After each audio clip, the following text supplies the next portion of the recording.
Hey everyone, welcome to Mythology Explained.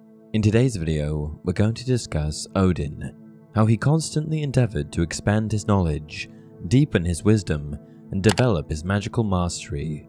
How he alone of the gods bore the burden of the future, knowing that Ragnarok, the great conflict that would end the current age, was not long in coming, and how one of Odin's primary motivations that catalyzed his travels and trials, the culmination of which was to enhance his knowledge, wisdom, and magic, was to discover a means of either forestalling Ragnarok or of mitigating the effects of Ragnarok so that they played out with less loss on the part of the gods. Through this discussion, we will learn of the story in which Odin cuts out his own eye, why he did it, and what he gained. Let's get into it. Odin was the most important Norse god. In the primordial past, he tore apart the proto-giant Ymir, and, with the corpse, fashioned the world from blood, flesh, and bone. In the mythic present, he's the head of the pantheon, the king of the gods. And in the apocalyptic future, during the time in which the events of Ragnarok, the ever-looming cataclysmic conflict, will transpire, he will lead the gods and the heroic dead claimed by the Valkyrie against the hosts and monsters that rise up to assail Asgard, the divine dwelling of the gods. His sphere of influence is extensive and eclectic, including poetry, wisdom, war, ecstasy, knowledge, mystic arts and trances, hosts, magic, runes, and the dead. His names were more numerous than the voices of the wind, and he was an unpredictable force, fickle and capricious. Even those most favored by him, kings, nobles, outlaws, warriors, and poets, could see their fortunes change in the blink of an eye, their chances for success, victory, or survival suddenly snatched away, abruptly crumbling underneath them like the undermined edge of a ravine. Of all his deeds, past, present, and future, of his power and purview, one of the characteristics that defines Odin's personality and pursuits is his insatiable need to enhance his knowledge, wisdom, and magic. Indeed, this need is catalyst for many of the best-known stories comprised by the constellation of myths that is Norse mythology. His knowledge vast and wisdom profound, something that drove Odin were the glimpses he saw of the future, glimpses gained through his gifts of long sight and prophecy. While these undoubtedly contributed towards strong leadership, both through decisiveness and calculating contemplation, the phantasmagoria of his visions also mired his life in a miasma of doom. For the impending apocalypse of Ragnarok, all of the destruction entailed by it, was known to him. He knew the signs that heralded it. He saw that chaos was to come, and known to him were the names of the gods who would die, even his own. He bore this burden alone, and because he perceived the dark future that lurked just out of sight, like a pack of wolves that waited in ambush just past the next bend in the path, much of his time was dedicated to activities that could alter the events of the future, that could forestall all of the death and destruction in store for the gods. For example, when Loki tricks the blind god Hoda into killing Balder with a mistletoe projectile, in all the world the only thing that could circumvent Balder's invulnerability, the death was felt more deeply by Odin than any other god. Yes, Balder was Odin's son, so of course he felt the pain of a father losing their child. However, Odin also knew that Balder's death was one of the main events harbinger to Ragnarok. So not only did he lose his son, it was also an alarming and poignant reminder that the current age was drawing to an end, and with it, the lives of many gods.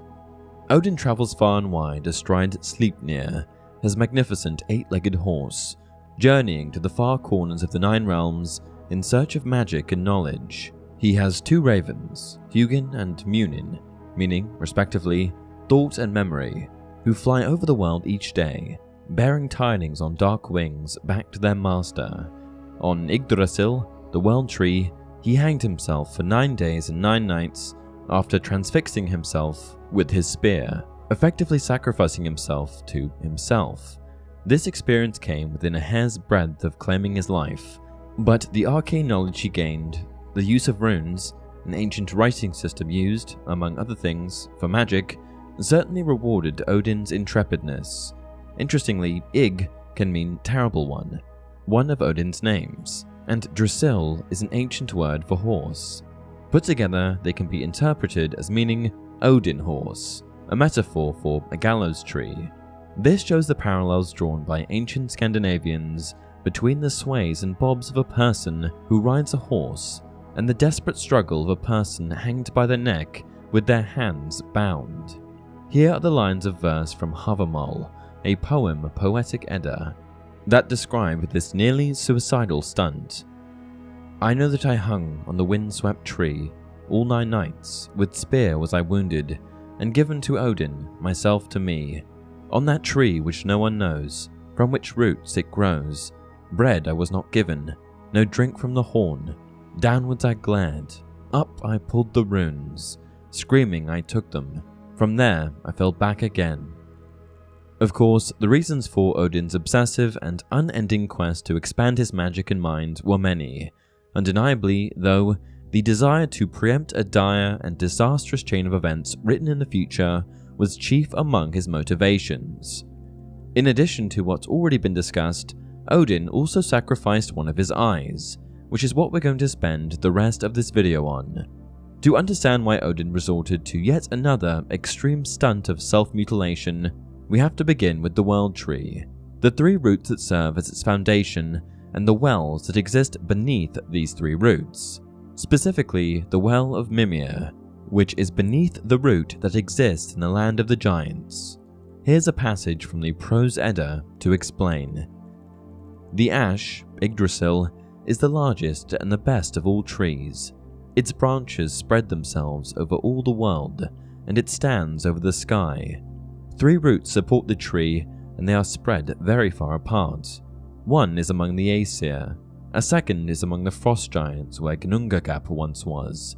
The third reaches down to Niflheim, the realm of fog where the goddess Hel resides, and under this root is the well Hvergelmir. But Nidhogg, that old cursed dragon, gnaws at this root from below. Under the root that goes to the frost giants is the Well of Mimir. Wisdom and intelligence are hidden there, and Mimir is the name of the well's owner. He is full of wisdom because he drinks from the well. Odin wished to drink from this well to expand his wisdom, but he wasn't allowed to do so without paying a price, one that could not be satisfied without an iron will. Even a single drink demanded sacrifice, so Odin removed one of his own eyes and pledged it as payment. Thus, he drank, and he became imbued with the well's wisdom, picking up the epithet the One-Eyed God in the process, one apt for the god who offered up half his sight and hollowed out his own socket, plucking out the window into the world once encased inside. Here are some lines that allude to this from Voluspa, another of the poems in the Poetic Edda. Odin, I know all, where you hid the eye, in that famous well of Mimir. Each morning, Mimir drinks mead, from Valfather's pledge. Do you know now, or what? And that's it for this video. If you enjoy the content, please like the video and subscribe to the channel.